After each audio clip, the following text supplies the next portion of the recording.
pour des dimanches, sauver pour servir.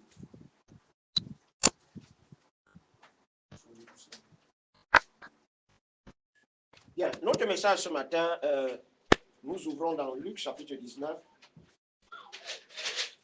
Luc chapitre 19.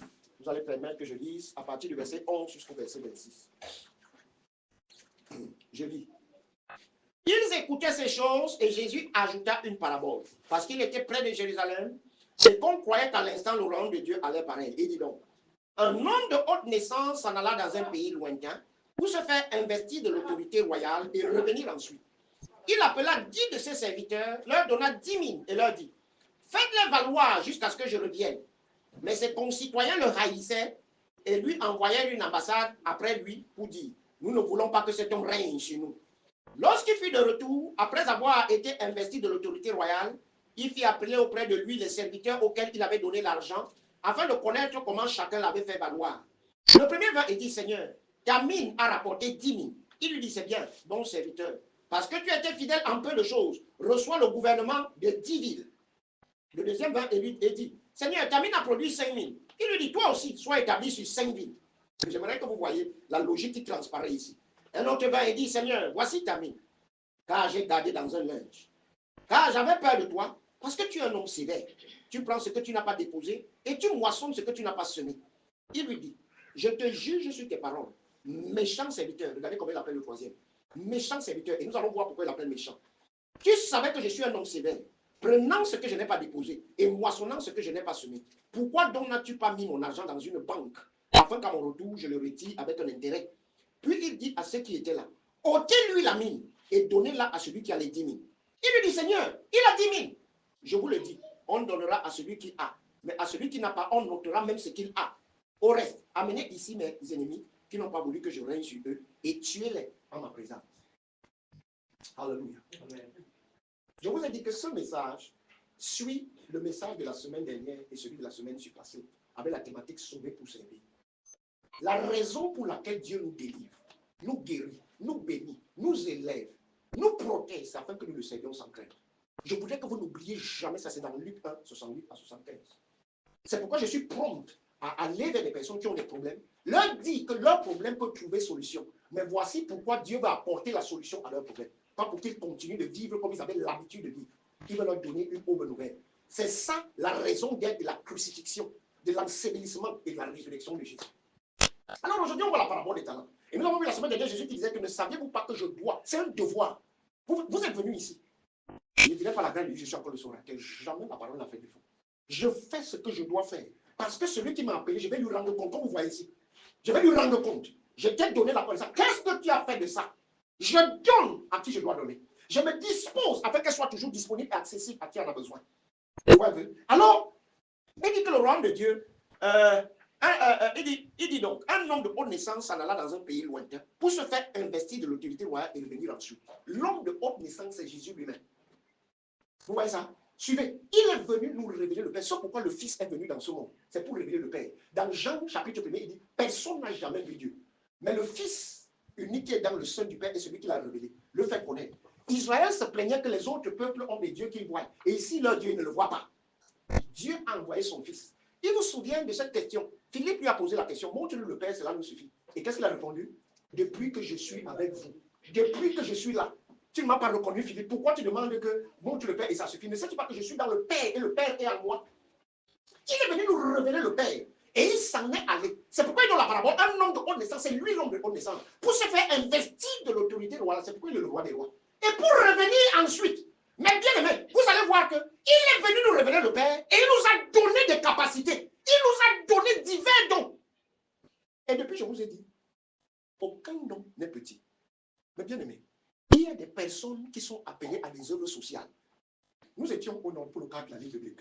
Il y a une communauté implantée dans la Namawa, l'église évangélique luthérienne du Cameroun, c'est leur siège. Et nous étions logés à l'église fraternelle. C'est une aile aussi de l'église luthérienne. Et ils avaient ce qu'ils appelaient Ozelec, et j'aimais ça. Et vous voyez, ça inspire. C'est œuvre sociale de l'église évangélique luthérienne. Mais bien aimé, il faut qu'il y ait du social. Et parmi nos premiers frères, il y avait Dorcas, celle que l'apôtre Pierre a ressuscitée. Vous avez vu quand elle est morte, la Bible dit que l'Église a envoyé chercher l'apôtre Pierre. Et quand l'apôtre Pierre est venu, l'Église lui montrait toutes ses réalisations. Elle faisait des coutures aux veuves, aux orphelins. Elle s'occupait. Et à cause d'elle, ces personnes connaissaient Sylvain et demeuraient dans le Seigneur. Et ces personnes sont versées en chaudes larmes quand elle s'en est allée. Tu vois, quand elle s'en est allée, parce que deviendrait-elle? N'est-ce pas? Elles ont envoyé l'apôtre Pierre chercher, ressusciter. Et quand la Bible dit que l'apôtre Pierre arrivait, il voyait le désarroi de ces personnes. Chacune des personnes présentées. Oh, c'est elle qui m'a fait le chapeau là. La robe aussi, c'est elle. Mes enfants qui vont à l'école, c'est elle. Et la Bible dit que ça a provoqué la compassion de l'apôtre Pierre. Ouais. L'apôtre Pierre a l'onction. Mais je ne sais pas s'il a la capacité de s'occuper comme Dorcas fait là. Déjà que c'est un itinérant, il est venu. D'abord, ce n'est même pas sa ville. On a seulement le chercher. Et il va repartir, n'est-ce pas, prêcher partout. Vous voyez? Et j'en communique au travers de la parole de Dieu et l'onction de Dieu, la vie ici, pour que Dorcas continue de faire ce qu'elle fait. Et vous voyez, pourquoi Dieu la ramène à la vie? Si elle s'en va précocement, que devienne cela? Elle est en train de servir Dieu. Et grâce à elle, ces personnes tiennent dans la foi. Mais bien aimé, par ton service, tu peux te rendre virtuellement immortel tant que tu n'as pas accompli ta mission. C'est pourquoi Dieu a dit à Jacob, je ne t'abandonnerai point et je ne te délaisserai point jusqu'à ce que j'ai accompli tout ce que je t'ai dit, tout ce que je t'ai promis. Vous voyez? Alors, est-ce que tu vas me dire que l'onction de l'apôtre Pierre dépasse les œuvres sociales de Dorcas? Parce que pour faire même cette onction, pour manifester cette onction-là, ça avait les hommes. Et ces hommes, c'est Dorcas qui s'occupait d'eux. Donc, s'il n'y a pas ces hommes-là, ton onction va servir à quoi? C'est cela simplement là. Vous voyez? Et il faut que chacun soit justement à son poste. Ouais. Alors, celui qui va s'investir de cette onction royale, c'est Jésus. Et la Bible dit qu'à mon temps, il a fait toutes sortes de dons aux hommes. Mais bien aimé, ma prière est que nous grandissons. Est-ce que vous savez qu'on doit aller dans les hôpitaux démontrer l'amour de Jésus? Est-ce que vous savez qu'on doit aller dans les rues? Est-ce que vous savez qu'on doit aller vers les personnes du troisième âge? Est-ce que vous savez les laisser pour compte?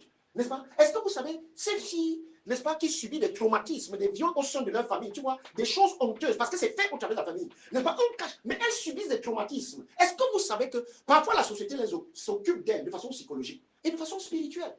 Vous voyez que c'est le rôle qui peut autant, pour ne pas dire mieux que l'Église, faire ça. Et Dieu va équiper les gens. Dieu ne peut pas te donner ce genre de mission si tu ne donnes pas les ressources financières parce que ça demande les finances. Ça demande les finances. Lorsque, je ne sais pas, j'avais fini ma deuxième année dans les centres de formation biblique, je me souviens, j'assistais aux mémoires des personnes de troisième année et il y avait cette dame, elle venait soutenir sa thèse. On demandait à quoi Dieu l'appelle. Elle disait que Dieu l'appelle à aller s'occuper des filles qui se prostituent.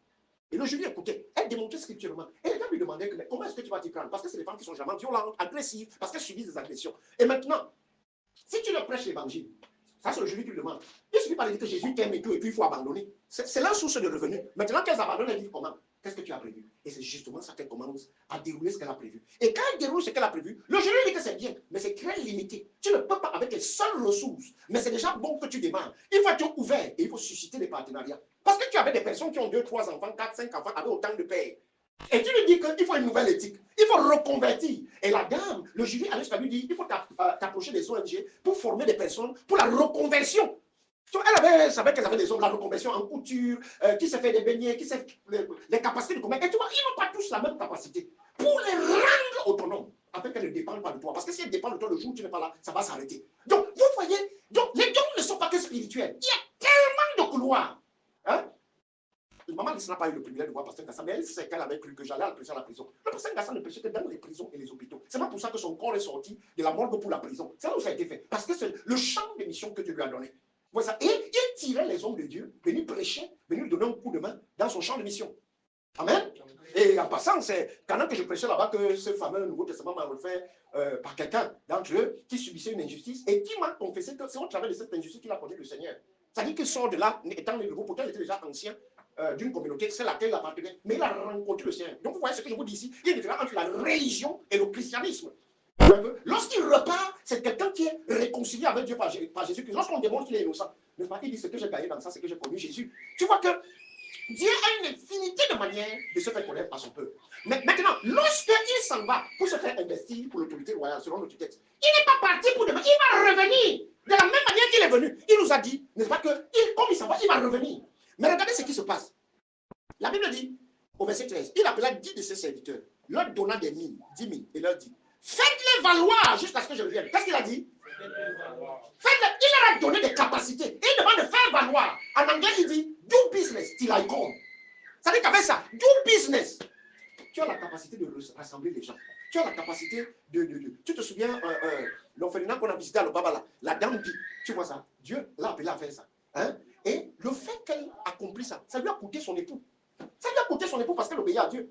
Et elle a des gens, je me souviens qu'on avait visité, une prophétie même sortie qu'il y a parmi ses enfants quelqu'un qui a des capacités et au travers d'elle, Dieu va élever son orphelinat. Tu vois, son mari voit que, mais comment? Ça, c'est qu'il n'était pas né de nouveau. Ça, c'est quoi qu'elle va aller s'occuper des gens, ramasser les enfants de la rue, les rassembler quelque part, payer les squatter au privé. Mais bien aimé, c'est une passion, c'est sa raison de vivre. Elle n'existe pas là et elle sera accomplie lorsqu'elle va réaliser cette vision-là. Et ça, c'est très intéressant. Tu vois? Donc, c'est voilà la capacité que Dieu lui a donnée. Et il dit, fais-les valoir jusqu'à ce que je revienne. Hein? Et il dit alors, il appela 10 de ses serviteurs, leur donna 10 000 et leur dit, faites les valeurs jusqu'à ce que je revienne. Mais ses concitoyens le haïssaient et ils envoyaient une ambassade après lui pour dire, nous ne voulons pas que cet homme règne chez nous. Ça là, ça représente cette catégorie de personnes à qui nous prêchons l'évangile, ils n'en veulent pas. Ils te disent, oh, à la visage que foutez-nous le camp avec ça. Ça ne date pas d'aujourd'hui. Mais vous voyez, à qui est-ce qu'il a donné des mines? La Bible dit aux siens, c'est-à-dire à ceux qui ont reçu. Là où tu es assis, là tu as des capacités. Ta venue à l'église, ta communion avec Dieu, c'est de découvrir ça. Tu n'es pas sauvé pour t'asseoir. Tu viens t'instruire, tu viens t'éduquer pour être opérationnel dans le couloir que Dieu t'a donné. Et c'est comme ça que quand tu vas être opérationnel là, toute la machine va être bénie. Parce qu'il y a les 7 montagnes d'influence que nous devons posséder, les médias et tout. J'étais content quand l'autre, en son temps, me disait qu'elle se sent appelée dans la communication. On a besoin de communicants enfants de Dieu. On a besoin des juristes, des greffiers, des maires, des députés, des sénateurs, des ministres. Parce qu'il y a que la justice élève un peuple. Et le péché est la honte. Et la justice élève une nation et le péché est la honte des peuples. On a besoin des gens partout. Et ça doit être un appel. Et parce que c'est un appel, je t'assure, tu es consacré. Ce n'est pas pasteur Lasset qui a dit qu'il va faire ça. Non. Parce que c'est l'appel. L'huile qui coule dans cet office-là va couler dans ta vie. Alors il y a cette catégorie qui a dit qu'on n'en veut pas. Vous avez vu, Dieu ne les a pas tués parce qu'ils n'en veulent pas. Mais seulement le maître va revenir. Hein? Il va revenir. Au verset qu'elle dit, lorsqu'il fut de retour, que nous ne voulions pas, il sera de retour un jour. Et son retour est plus imminent. Après avoir été investi dans le tuteur royal, il fait appeler auprès de lui les serviteurs auxquels il avait donné l'argent afin de connaître comment chacun l'avait fait valoir. Ça, c'est nous. Vous allez savoir qu'il y a 2 types de jugements. Le premier, ce sont ces serviteurs qui vont rendre compte, chacun pour sa part, de ce qu'il a fait, des dons, des talents que Dieu a mis à sa disposition. Et le deuxième, ce sera le deuxième type de jugement, ce sera à l'égard de ceux qui ont refusé que lui règne sur eux. Le premier vin, je suis au verset 16, et dit, Seigneur, ta mine a rapporté 10 000. Donc, on a donné une mine. Au jour des comptes, parce que nous devons rendre compte, il lui a dit, tu m'as donné une mine, je t'ai rapporté 10 000. Il lui dit, c'est bien, bon serviteur, parce que tu as été fidèle en peu de choses, reçois le gouvernement de 10 000. Mais bien aimé, il m'a posé une question, le frère des choses. N'est-ce pas, sur le royaume à venir. C'est tout de suite et maintenant que se jouent les positions qui seront éternelles et qui ne vont plus bouger. Des gens sont en train de s'amuser, n'est-ce pas? Ça dit que même la destinée éternelle, ceux qui l'ont rejeté, la Bible dit que celui qui rejette Jésus, rejette la vie. Il est en train de décider de sa destinée. Celui qui reçoit ou qui a Christ, il a la vie. Maintenant, il met à la disposition des mines, des talents, des grâces, des opportunités, tous, appelle ça comme tu veux. Qu'est-ce que tu en fais? Le premier se présente, il dit, tu m'as donné une mine, je te rapporte 10 000. Il dit, règne sur 10 000. Et les gens auront la capacité de venir, n'est-ce pas, comme ça. Et cela fonction des œuvres qu'elles ont accomplies dans le Seigneur. Vous avez ça dans l'Apocalypse. Il dit, je viens bientôt pour donner à chacun selon ce qu'est son œuvre. Ma rétribution me précède. Il lui dit, au verset 18, le deuxième vin, il dit, Seigneur, ta mine a produit 5 000. Il lui dit, toi aussi, sois établi sur 5 000. Vous voyez? Ce qui intéresse le Seigneur, est-ce que tu as fructifié? S'il t'a donné une mine et que tu n'as apporté qu'une seule mine, tu as fructifié. C'est ce qui intéresse le Seigneur. Est-ce que tu as fait valoir cela? N'est-ce pas? Regardez, ils n'ont pas produit la même quantité. Parce que les capacités, en réalité, sont distinctes. C'est pourquoi on ne se mesure pas. On ne se mesure pas. Hein? Que regarde, elle a 10 000, j'ai 5 000. Vous n'avez pas la même capacité. Et quand Dieu donne, c'est à chacun selon sa capacité. Un autre va et dit, je suis au verset 20, Seigneur, voici ta mine. Quand j'ai gardé dans un linge, j'avais peur de toi. Parce que tu es un homme sévère. Tu prends ce que tu n'as pas déposé et tu moissonnes ce que tu n'as pas semé. Il lui dit, je te juge sur tes paroles. Quelqu'un connaît un verset de vie comme ça dans Matthieu? Par tes paroles, tu seras justifié ou par tes paroles, tu seras condamné. Tu sais que le Seigneur est sévère. Tu sais qu'il moissonne ou il ne sème pas. Et tu sais qu'il va venir pour que tu lui rendes compte. N'est-ce pas? De la grâce, de l'onction, de la connaissance, des capacités, de la position, des opportunités qu'il a mis à ta disposition. Et il se plaint que pourquoi tu n'as pas fait valoir cela? Tout à l'heure, elle a dit 850 000 en 19 ans. Si elle dépose, elle ne fait rien. elle dépose, elle bloque ça. Ça lui génère des intérêts. C'est ce que le Seigneur dit ici. Même si tu ne voulais pas travailler, simplement parce que je te l'ai donné. Si tu partais voir le banquier et tu mettais à sa disposition cela, on a des richesses ici. J'ai vu des gens qui se font avoir des crédits bancaires à partir d'un titre foncier. Et ça se fait. Tu as vu tout à l'heure, elle avait une superficie. Maintenant, elle est bloquée dans son avancement. Elle a vendu une partie pour faire bouger les autres. Et c'est encore ce qu'elle est en train de faire à Mayakas. Et c'est ça, la sagesse. Tu ne peux pas rester coulé sur le poids, alors que Dieu donne la sagesse. Et il dit que tu savais tout ça, et tu me sers ça maintenant. Et tu as quand même eu l'audace de prendre la grâce, le talent, l'onction que je t'ai donné. Et tu dis que tu as caché ça. Il lui dit, pourquoi n'as-tu pas mis mon argent dans une banque afin qu'à mon retour, je le retire avec un intérêt? Puis il dit à ceux qui étaient, ôtez-lui la mine et donnez-la à celui qui a 10 000.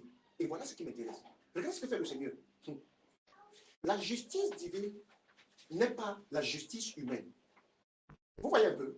Et j'encourage toujours ceux qui travaillent pour le Seigneur. Ne regardez pas qui ne fait pas quoi. Non, non, non, non, non. Dieu ne juge pas quelqu'un par rapport à ce que les autres n'ont pas fait. Il juge chacun d'entre nous par rapport aux capacités qu'il t'a données. Et j'ai encore dit, nous devons être constants pour être consistants. Parce que c'est notre constance qui va produire la consistance, l'épaisseur. Si tu es seul, fais seul et sois jugé fidèle. Le jugement n'est pas collectif, il est individuel. Vous voyez, il est individuel. On te dit que le premier est venu, il a rendu compte. Le deuxième, il est venu, il a rendu compte. Même dans un couple, Dieu ne va pas. Le couple n'apparaît pas devant Dieu. C'est l'individu qui apparaît devant Dieu pour rendre compte de la manière à laquelle il ou elle a vécu. Et vous savez ici que ce que le Seigneur cherche dans tout ce que nous faisons, c'est les âmes. Parce que c'est pour elle qu'il a versé son sang. Comment avec ta chanson? Comment avec tes œuvres sociales? Comment avec tes relations? Tu amènes les gens dans le royaume. Comment est-ce que tu fais? Il y a des personnes qui sont là, qui disent que Dieu les a abandonnés. Et il se trouve que Dieu t'a béni. Pourquoi il t'a rendu riche? Pourquoi il nous a donné des ressources? Mais il te donne des ressources au-delà des nôtres. Il y a un but pour cela. Proverbe 16, 4. Dieu a tout fait pour un but. Vous voyez? Allez chercher les enfants de la rue, les mettre quelque part, les envoyer à l'école et leur enseigner la parole de Dieu. Tu peux ne pas avoir les capacités de Renard Bonquet, de Polenda. Tu vois un peu ça? Du pasteur Sanogo, d'Ivan Castano, et peut-être même du pasteur Nasser. Mais la finalité, tu as la capacité de produire aussi des mines. N'est-ce pas? Parce que ce n'est pas simplement comme ça qu'on faisait ça. Tout à l'heure, nous avons vu Dorcas qui produisait ses mines à sa manière. N'est-ce pas? C'est tout ce que le Seigneur veut. Qu'est-ce que tu as fait du talent de don? Il prend celui qui s'est amusé et on va donner à celui qui a le plus travaillé. Frère, on travaille comme ça parce que je vais être en ce jour-là et pour l'éternité parmi les généraux. Ne vous cache pas. Alors, ma foi, j'ai lu dans la Bible où Dieu a dit à Moïse, je te fais Dieu sur Aaron et sur Pharaon. Et Aaron sera ton prophète. Et le Dieu là, c'est écrit avec grand B. Le Dieu qui dit à Moïse là, c'est écrit avec grand B. Ça veut dire que c'est comme Moïse disait. Si Moïse dit tu meurs aujourd'hui, tu tombais, tu mourrais. C'est pourquoi c'est le seul être humain alors qui parlait avec une bouche à bouche. Tu vois ça? Depuis le long de ma foi. Maintenant, quelqu'un est venu voir Jésus. C'est une dame. Elle a dit, je veux que mes deux fils, l'un soit à ta gauche et l'autre à ta droite. Le Seigneur a dit, ça ne dépend pas de moi. Ça ne dépend pas de moi. Vous voyez les choses pour lesquelles ça ne dépend pas de moi. Est-ce qu'ils sont capables de boire la coupe que je vais boire? Tu vois ça? C'est chacun selon ses œuvres. Donc, ne dis pas que tu fais trop ceci. Tu balais plus que tu... Le Seigneur est en train de te noter. Au jour des récompenses, tu seras surpris. Je me souviens du témoignage d'un serviteur de Dieu. Il dit qu'il a été enlevé. Et quand il a été enlevé, et je crois que Dieu lui a accordé cette grâce pour qu'il corrige un certain nombre de choses. Tu sais, parfois quand tu prêches là, tu crois que c'est tout. Hein.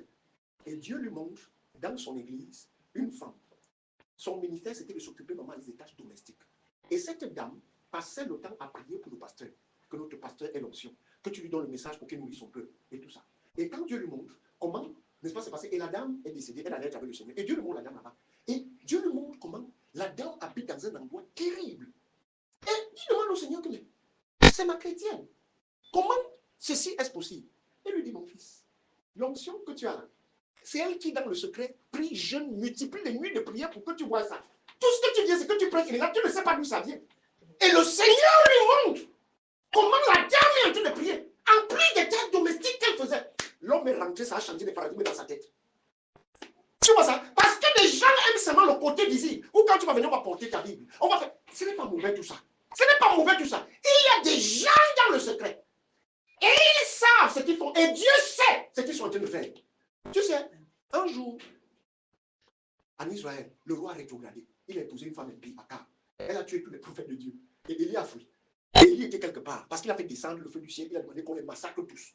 Et tout Israël a massacré. Et Jézabel a dit, si ta tête reste sur tes épaules, c'est que je ne suis pas Jézabel. Il a fui. Et pendant sa fuite, il était là-bas. L'Esprit de Dieu est venu lui parler. Qu'est-ce que tu fais ici? Jézabel a tué tous tes prophètes. Je suis resté seul. Dieu lui a dit quoi? Il dit, je suis resté seul. Et Dieu lui a dit, qui t'a dit que tu es resté seul? Parce que ceux qu'il connaissait ont été tous massacrés, maman Alice. Et Dieu lui a dit, je me suis réservé 7000 hommes qui n'ont pas plié le pied. Mon frère, là où tu crois que tu es seul, qui t'a dit que tu es seul? Le fait que tu ne saches pas que les gens existent, ça ne veut pas dire que les gens n'existent pas. C'est toi qui ne sais pas qu'ils existent. Ça ne veut pas dire qu'ils n'existent pas.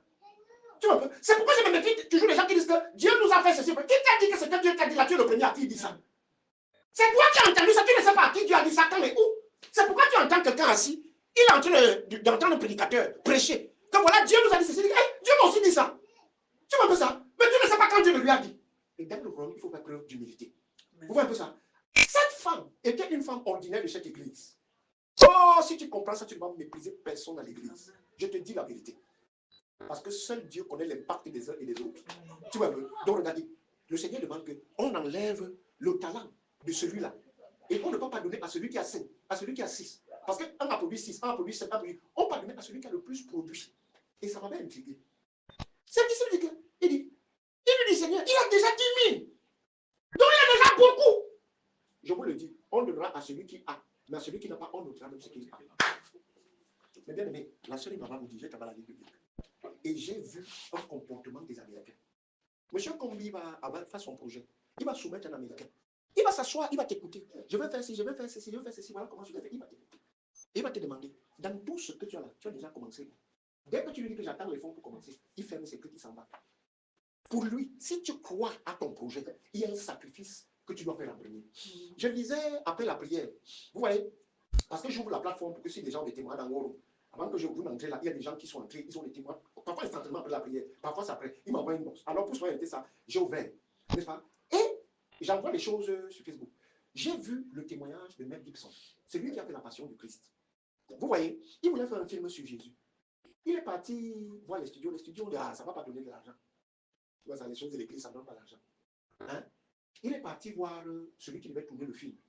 Tu vois sa maman Alice. Et il lui a dit, je te préviens, ça a des risques. Tu vois un peu. Parce qu'on devait faire gêner le monsieur. On a fait gêner le monsieur. Il a perdu 25 kilos pour les raisons du film. Je coupe court. Le monsieur, après ça, va mettre de nouveau.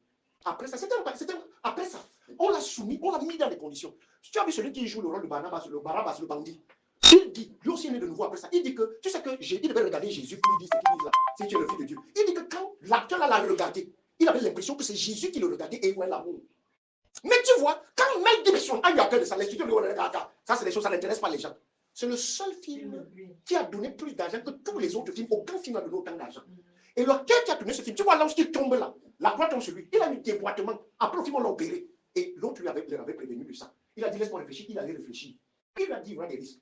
Tout le monde lui a fermé les voies. Maman, pour financer son film, il a sorti 30 millions de dollars de sa propre poche. Et son film a coûté, n'est pas plus de 300 quelque chose de millions de dollars. Et ça lui a rapproché plus de 600 millions de dollars. Aucun film n'a produit autant. Et tous les studios ont été surpris. Pourquoi je vous parle de ça? Si tu crois à ton projet, tu dois déjà toi-même mettre des mécaniques pour pouvoir démarrer. C'est comme ça que les autres viennent t'aider parce qu'ils voient combien tu es sérieux. Tu vois combien donner à celui-ci? On a donné 200 000. Pourquoi se retrouve-t-il avec 10 000? J'ai dit à mon fils, tu sais ce qui caractérise le premier? Il a passé, il a eu 15 points, c'est ça? N'est-ce pas? Tu vois, il a chuté. Et je lui ai dit, c'est une très bonne moyenne. Mais regarde, tu as eu des meilleures moyennes au mois antérieur. Qu'est-ce qui fait que dans la même classe, quelqu'un a 17? Ce qu'il fait, c'est que vous ne faites pas. Il fait quelque chose de plus. Bon, maintenant, ce que j'aime avec Dieu, c'est que si tu vas produire 1 000, il est content de toi. Si tu vas produire 10 000, il est content de toi. Parce qu'en fait, tu as fait valoir. En anglais, il dit do business. Et l'essence du business, c'est quoi? Produire des bénéfices. Tu as fait des bénéfices. C'est pourquoi il reproche l'autre. Il était de méchant, il était de paresseux. Tu vois? Parce qu'on investit dans une activité, tout labeur procure l'abondance. Si là où tu pars travailler, on ne va pas te payer, tu ne vas plus partir travailler. Tu pars travailler parce qu'on va te payer. Là où tu pars travailler, si ça ne génère plus de bénéfices, tu fais. Parce que ce n'est plus rentable. Tu vois? Il a vu que celui-ci a produit 10. Et ça surprend ses serviteurs. Il dit oui. Je vous le dis, on donnera à celui qui a. Hein? C'est à celui qui a qu'on donne. Et j'ai compris qu'on n'aide jamais le paresseux. Jamais le paresseux. On n'aime jamais le feignant. N'est-ce pas? J'ai vu un étude de nos comédiens. Quelqu'un a fait ses études. Lorsqu'on dit 20 ans d'études, il revient. Il s'habille dans Douala, avec la chaleur, avec les diplômes. Il marche, il cherche le travail. Son frère lui dit, tu fais quoi comme ça? Il dit, je cherche le travail. Il dit, mon frère, cherche-nous tous. Cherche le Ben Sekin. Cherche quelque chose que tu commences. Maintenant, là, tu vas te trouver le travail. Qu'est-ce que tu lui dis? Il faut faire le pouce. J'étais quelque part. Et j'ai entendu un prédicateur dire ça. Je ne vais pas la nommer pour qu'on ne stigmatise pas. Nous sommes dans un moment sensible. On va croire que je suis en train de stigmatiser une amie. Et il m'a dit que j'aime les gars, ceux qui ont les quincailleries ambulants. Pendant que tu parles le gros français, ils portent les choses sur ses épaules, ils commencent à vendre. Tu parles le gros français. Le gros français ne paye pas les factures. Non, je vous dis, là, ne riez pas. Ça dit qu'on nous a trompés. Ce n'est pas qu'on ne doit pas parler français. Il ne sait pas lier les belles phrases comme toi. Mais après un moment, tu vas le voir, il est dans le pouce. Après sa quincaillerie, après tu vas le voir avec une quincaillerie. Après tu vas apprendre qu'il a conçu. Et c'est la deuxième maison, il a conçu au village. Tu fais des belles phrases de Molière. Après tes enfants vont te dire qu'ils ont faim. Tu vois ça? Il est en train de leur dire, frère, voilà des gens que le Seigneur aime. Parce qu'ils vont lui produire des bénéfices. Ils vont lui produire des bénéfices. Une valeur ajoutée. Local, c'est le travail. C'est le travail. Amen. Amen. Maintenant, il y a un sort réservé à ceux qui ont refusé qu'il règne sur lui. C'est maintenant qu'il le dit. Il va les laisser parce que Dieu est miséricordieux. Il ne va qu'être que le pécheur périsse, mais qu'il se répande et qu'il vive. Mais s'il s'entête dans son péché, il dit au reste, amenez ici mes ennemis qui n'ont pas voulu que je règne sur eux et tuez-les à ma présence. Tuez-les à ma présence, quoi ici? Est-ce que Dieu leur demande qu'on les égorge? C'est la seconde mort. Ils vont dans les temps de feu et de soufre. La première mort, c'est la mort biologique, physiologique. La seconde mort, c'est la séparation. La mort spirituelle, c'est la séparation. Elle est terrible, mes bien-aimés. Elle ne représente rien par rapport à la mort physique. Le fait de séparer. Ils vont être dans un océan de tourment où les vers, le feu va les brûler. Ils vont gémir. La gorge sera desséchée. Le feu va consumer ça. N'est-ce pas? Mais ils ne vont pas se détruire. Et ils vont crier comme ça pour l'éternité. Voilà le sort qu'il est réservé à la fin. Toutes ces personnes qui refusent l'évangile de Jésus-Christ. Le Seigneur est patient parce qu'il a fixé un jour. Comme au temps de Noé. Noé a prêché pendant 100 ans. Personne n'a reçu l'évangile. Mais regardez, Noé a fait ce que Dieu attendait de lui. C'est ce que je vous dis. C'est dans cette optique-là que je suis. N'est-ce pas? Les gens viennent, les gens ne viennent pas. Je prêche et je fais ce que Dieu attend de moi. Amen. Ma récompense est attachée à ça. Ou ma sanction est attachée à ça. Noé n'a eu aucun converti. Je dis bien Noé n'a eu aucun converti si ce n'est sa famille, puisque sa famille avait adoré Dieu. Ils étaient 8. C'est 3 enfants. Chacun sa femme. Son épouse et lui, ça faisait 8. Sur 500 millions de personnes qui existaient sur la terre. Mais regardez, tous ont été détruits. L'arche a été fermée. Quand l'arche a été fermée, la Bible dit que Dieu a récupéré les clés. Parce que si tu laissais les clés, tu as grandi avec lui. Non, vous avez tout partagé ensemble. Tu lui as parlé, il était têtu. Tu es humain, tu vas le mettre là-bas. Et Dieu n'a pas de combine. Dieu n'a pas de combine. Dieu, c'est selon la justice, c'est selon l'équité. C'est tout de suite et maintenant. C'est pourquoi j'ai dit à la Seigneur, avec passion, j'ai écrit à mes gens là. Avec passion, regardez, la liste est là dans ma Bible. Maman dit qu'elle a fait la sienne. Je prie pour ces personnes. Et ça se divise en 3. Mon devoir, c'est de leur prêcher. Mon devoir, c'est de prier pour elles. Mon devoir, c'est de les envoyer le message. Le devoir du Saint-Esprit, c'est de les convaincre. Leur devoir, c'est de prendre une décision. Personne ne fait la place de l'autre. Je ne peux pas prendre de décision à leur place. Le Saint-Esprit ne prend pas de décisions à leur place. Vous voyez ça? Et le Saint-Esprit, n'est-ce pas, ne joue pas mon rôle. Je ne joue pas le rôle du Saint-Esprit. Chacun joue son rôle. Il faudrait que le Seigneur constate que tu as fait ce que tu devais faire pour avoir la récompense qui s'y a cela. C'est pourquoi nous sommes sauvés. Pour servir. Que Dieu nous bénisse. Coupe ta tête dans la prière. Coupe ta tête dans la prière.